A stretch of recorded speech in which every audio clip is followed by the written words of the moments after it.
Socom 16.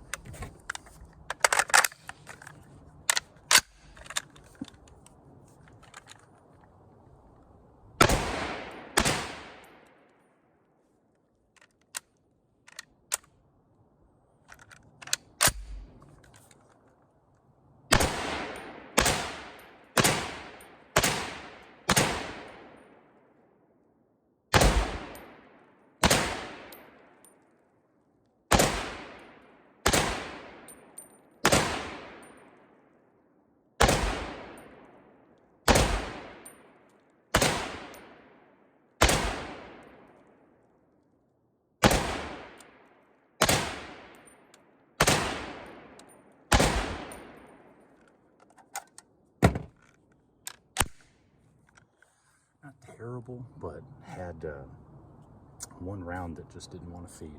But this is also a brand new magazine, so that could very well be it. Hello YouTube. This is just a quick visual comparison between the Socom 16 that is dressed in a surplus M14 stock and the loaded M1A up above. Just got that one sighted in. I think I filmed me shooting this, and as you can tell with the 16-inch barrel, the muzzle blast is pretty substantial. I mean, this does a good job of taming it. You know, it doesn't have a lot of muzzle flip, but the flash is definitely apparent in low light conditions like I'm out in the forest right now, and you can definitely tell. These muzzle devices on the ends can be swapped to something else. So I mean, if ever you did get this, you get something that could, you know, hide the flash a little bit better. I mean, you can suppress these if you wanted to.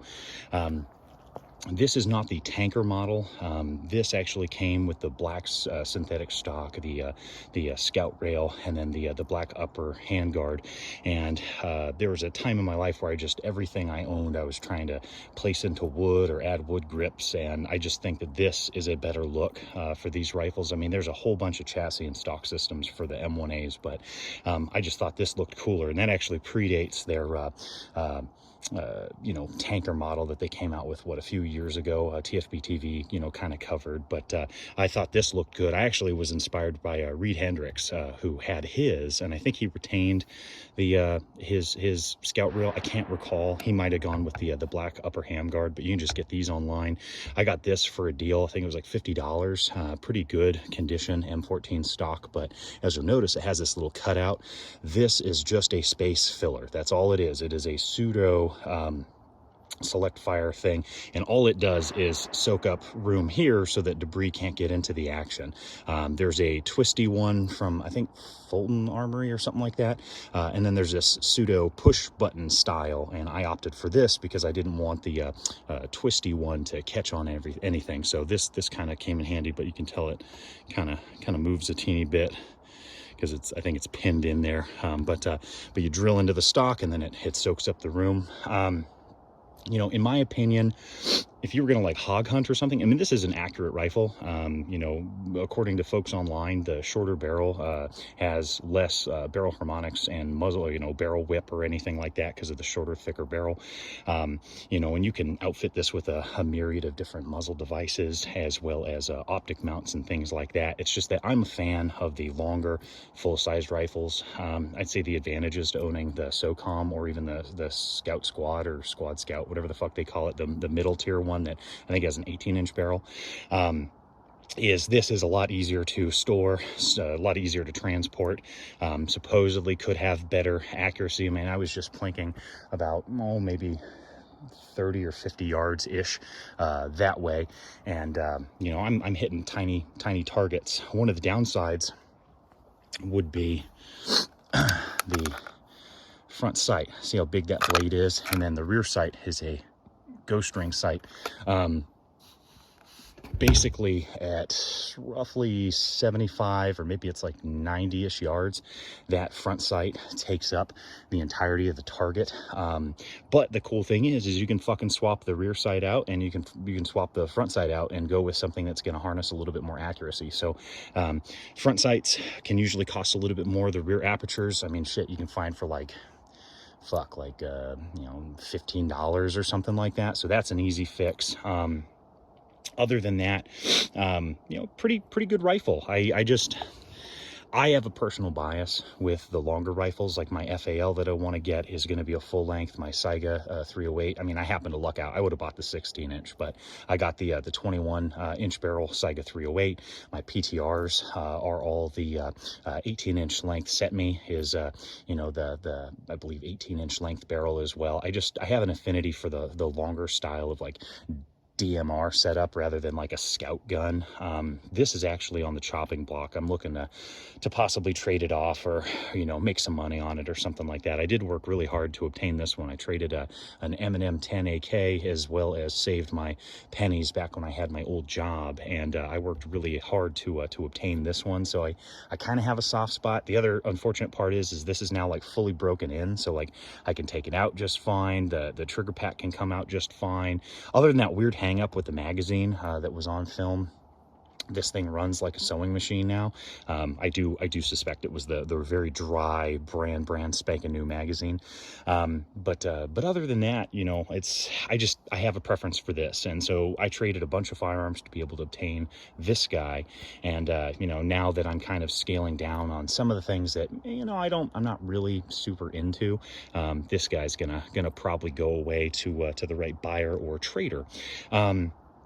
That being said, if you're starting from absolute scratch and you don't have, you know, any semi-auto 308s, if I'm speaking to you from like an economic standpoint, you know, being a weekend plinker, I would honestly, I know a lot of people are shitting on PSA right now. It's kind of like the fad amongst a lot of the channels, but they're semi-auto 308s, the PA10s, the third generations, now that they have like the receivers that have little notches for the you know, bolt to cycle back and, you know, not bashed the shit out of it. I have a Gen 2, so I endured having the bolt run into the receiver and kind of, you know, do these little triangle marks in the back end of it. So instead of replacing the gas system with an adjustable gas system like I should have done, I just filled the stock up with a little bit of extra buffer room. And so when the bolt carrier you know, bounces back and depresses the buffer, it just doesn't have enough space to whack the back side of the receiver. That being said, I mean, some of the PA10s will go on sale for like $600 or $700. And, you know, if you're looking at the Socom 16, because it's kind of exotic, I mean, this could go anywhere from $1,500 to, you know, I'd say $1,900, depending on the model. Whereas these, you can actually find the standard or the loaded M1As from anywhere from like $1,000, or the shit, I saw a couple for $900.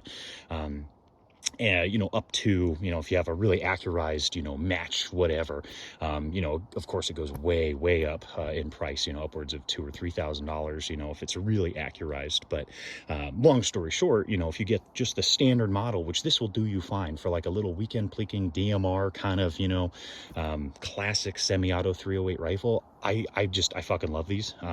But if I was starting from scratch, you know, compared to the price here, if you really, really wanted these, I would honestly go with a Palmetto State Armory, you know, PA10. There's a couple of other companies out there. I'm just trying to talk about like the most affordable to get you into the 308 semi-automatic game.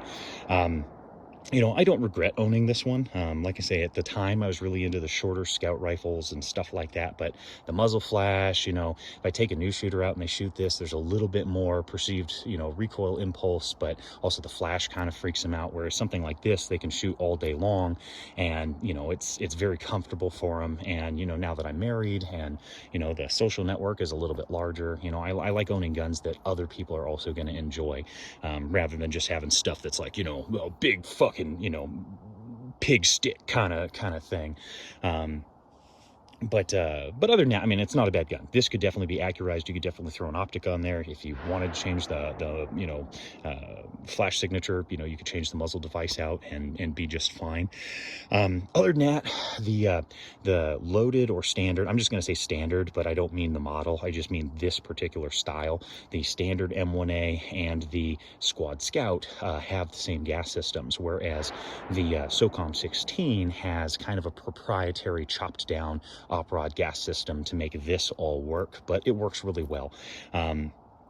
You know, so you could definitely, you know, readily replace stuff up here. I mean, if you rode into Springfield, you know, Armory, and you needed a fix, obviously they could fix either of these since these are still being produced. But you know, it's a little bit more readily repairable if you get something that's more in the standard class here, and you can find parts online. But again, some of the parts are pretty fucking expensive, so you may have to you know, kind of hunt around for deals and stuff. But I mean, nothing goes wrong terribly on these. I mean, unless you're shooting competitively, you know, whatever. But even then, you wouldn't get the base models. You would get something that's fucking far and above, you know, most people's price points. But that's an entire different echelon of shooter. But you know, sky's the limit. And even then, if you're going for hyper accuracy, in all honesty, you would probably get a bolt gun instead, not something that's semi-automatic that has a long op rod that's going to kind of, you know, shake the rifle around. And then supposedly the tines on the flash hider, you know, because of that harmonics up there, can throw off shots, supposedly, according to Fudbusters. I mean, my grandfather shot these, and then the 1903, and I mean, they were able to get pretty accurate shots. And back in the day, they didn't have the super customized stuff that we have now. I mean, it was a lot of the very basic kind of you know, setup, and they were able to you know, hand load and get these dialed in pretty well. So other than that, finally got this guy sighted in because I swapped the optic from this guy to this guy, and by doing that, I had to redo this whole thing. So finally got this guy dialed in. So I'm a happy camper. That was my goal for today, and then also kind of cover just the comparison here, since I probably won't own this one much longer. But other than that, if you guys have any questions or comments, please leave them down below. I don't frequently check my channel, but when I upload, I'll try to get to everybody's questions or comments when I can. All right, thank you for watching.